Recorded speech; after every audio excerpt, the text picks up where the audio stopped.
Hey everybody, welcome to this week's podcast. Obviously, I am not Bob. Bob is still sick, unfortunately, and he asked me, John Linneman from Digital Foundry, to handle this week's podcast. So we're going to go through the various updates that have appeared on RetroRGB over the last week and try to cover them.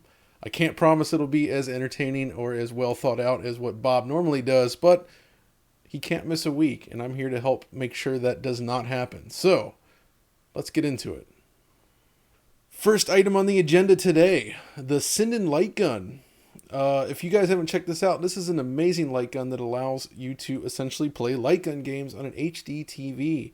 And it works really well from what I understand, talking to a lot of friends that have used it. Well, the PS1 Digital, which is something we reviewed on Digital Foundry as well as over on RetroRGB, they have added a new firmware update that supports the Sinden light gun. And the way this works is the light gun itself uses this large white border around the edge of the screen as part of its functionality.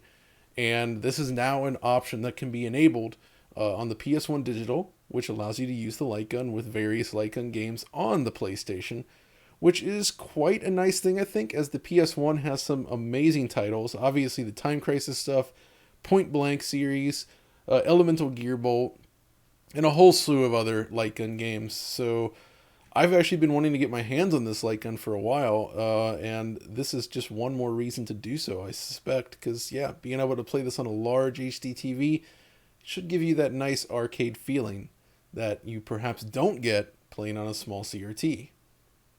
Next up is something a little bit smaller. This is the GCVideo project support brace. So Todd Gill, who's been involved in the scene for a while, he's actually just released this 3D printed brace that essentially adds support for the default GCVideo design, as you can see. So basically it's a port that goes into the digital port on your GameCube. It's been talked about for years, of course.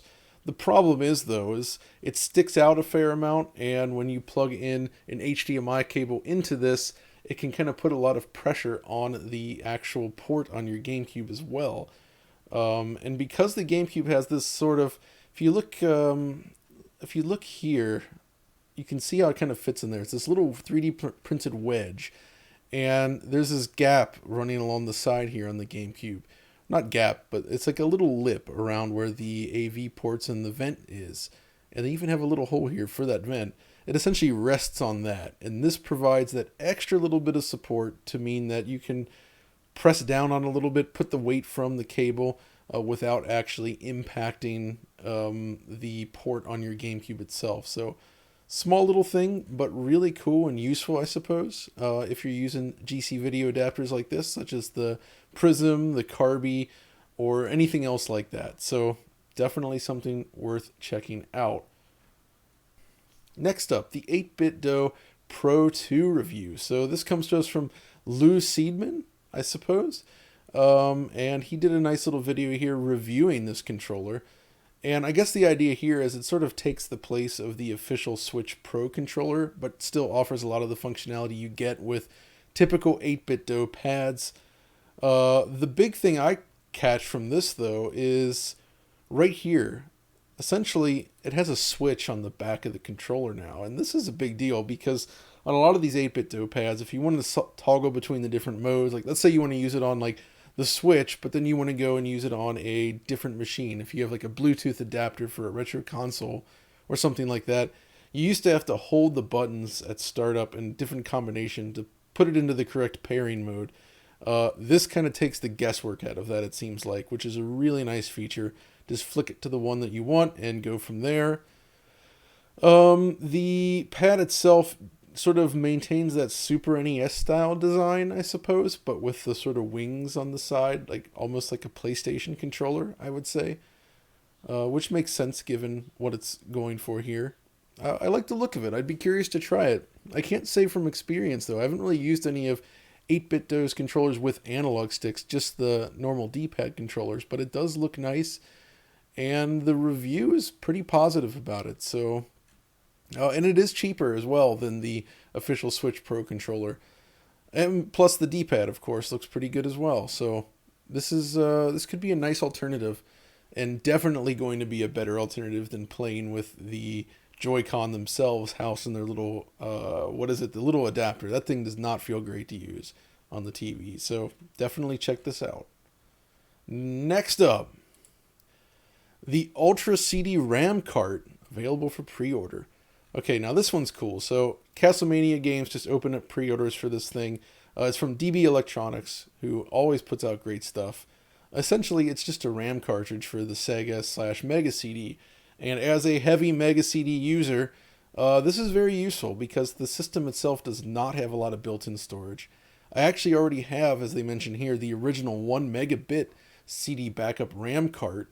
But this one is 4 megabits, so it is quite a bit larger, 4 times the size actually, which means you can hold just about anything you could want to play on the system, I'd say. The way it works though is you sort of put it into the cartridge slot on your system when running Sega CD games or Mega CD games, and it becomes visible to the system from there. You can then try to manage your saves from this file manager that's built into the Mega CD, and from there just kind of copy files over from the internal storage to the external storage and vice versa. So yeah, it's a pretty good way to manage having a large library of CD games for the system. I suspect many people here do not, but for me, actually, I think I have 42 Sega CD games, and obviously not all of them are going to be able to fit on the internal memory. So this is a great solution, and better than buying the smaller, much older official cartridge from Sega. So definitely something to look out for. I'm loving all these new memory solutions. There was obviously the Memory Card Pro for the PlayStation recently. And then you have this as well. It's great to have well-made solutions that tackle the storage problem rather than some of the cheap, unreliable knockoffs that may have appeared back in the day. Though in this case, I'm not so sure. So this one should be good though. So definitely worth a look. Speaking of storage, there is now a review from Scarlet Sprites on the Darksoft CPS3 Ultra SIMM multi-review. So basically, this from looking at the review, this essentially kind of solves the problem with previous CPS3 solutions. Let's say you want to use a real CPS3 board. It seems like you actually had to flash the individual memory sticks, I guess, which was a very slow process at the time. And there's not a lot of CPS3 games, but if you do want to change games, which would make sense using this kind of thing, you had to wait. What the new Darksoft kit does, once you slot this in and get everything configured, it doesn't come pre-configured as far as I can see, which makes sense as well. There's actually a series of dip switches on these slots that allow you to sort of toggle between the different games. And that is, not the most convenient thing necessarily, but it does seem like it's much, much faster than waiting for the very lengthy copy process. And it's important to note, and I think he makes a note under his video as well, is that he did show a small glitch with Red Earth in the video, but that has been fixed since then, and it looks to be in good shape. Now, obviously, this is kind of one of those hardcore pieces of equipment, I suppose. Very interesting if you're somebody that actually wants to use a CPSIII board. And I think Red Earth really is the only game on CPS3 that doesn't have a Dreamcast conversion. But yeah, if you're out there, you want to use this in a cabinet, Darksoft stuff is always pretty good, and this one looks to be an excellent solution as well. So very cool. On to the next one. Yeah, this is Bob does this every week. This is good fun, but challenging. To present this stuff as eloquently as Bob, I don't know. I'm trying. But anyway, the next one here. The Master System to Game Gear cartridge adapter, now for sale. So this is also being sold over on Castlevania Games. And this is a new adapter for playing Master System games on an original Game Gear. Now, obviously these have existed in the past, even back in the day. This is a new iteration of that. And it's sort of an open source adapter this time. It looks like, it was originally announced last year, and now it is available. You can pick this up, and yeah, if you aren't familiar, of course, the Master System and the Game Gear share a lot of hardware. There are some differences, but you can effectively play you can play Master System games on the Game Gear just by converting this cartridge pinout to work on the Game Gear itself, sort of handle this cart. The problem, though, is that the Game Gear screen itself is very low resolution. It's like 160 by 144 resolution. Master System games are higher resolution than that, and often when converted to proper Game Gear releases, they would just simply crop the image. So you have larger sprites on the screen, a smaller screen real estate. That doesn't happen here. Instead, similar to the Turbo Express, actually, the game resolution is higher than the actual pixel resolution of the LCD within the system itself. So it ends up looking kind of like poorly scaled, I think, on a regular looking Game Gear, at least in my experience. But, and yeah, if you're using a regular Game Gear as well, of course, the original screens installed in these things do not hold up well. The viewing angles are terrible. It's very difficult to enjoy. But there are modern LCD kits, of course, for this, but even those I'm not 100% happy with because of the uneven pixel scaling. There are some nice modes in there to improve it, but there's not really a perfect solution to playing Game Gear games on a regular Game Boy. Unlike, say, on a regular Game Gear, unlike, say, the Game Boy, which has those very nice IPS screens with sort of the retro pixel grid due to its high pixel count. Hopefully we see something like this for the Game Gear in the future, because then something like this could really be useful. Last but not least, this is something that was just missed for the last roundup. This is the Castlevania Resurrection Dreamcast prototype. Now this made quite a lot of waves when it sort of showed up a week or so ago. And since then, I guess, I'm not sure about the state of it. It went up on eBay.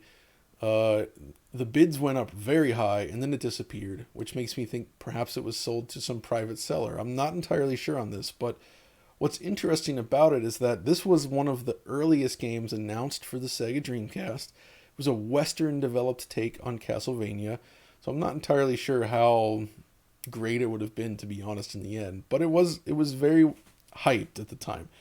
I myself remember waiting for it, seeing the screenshots. It was certainly an interesting idea, but it was canceled.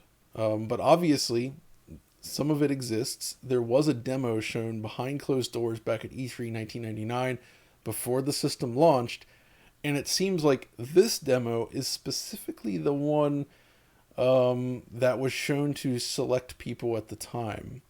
And it seems to consist of several different rooms and areas to sort of fight through and play around in, just to kind of showcase what they're going for. But not a lot of people got hands-on with that at the time. But here it is. It does exist.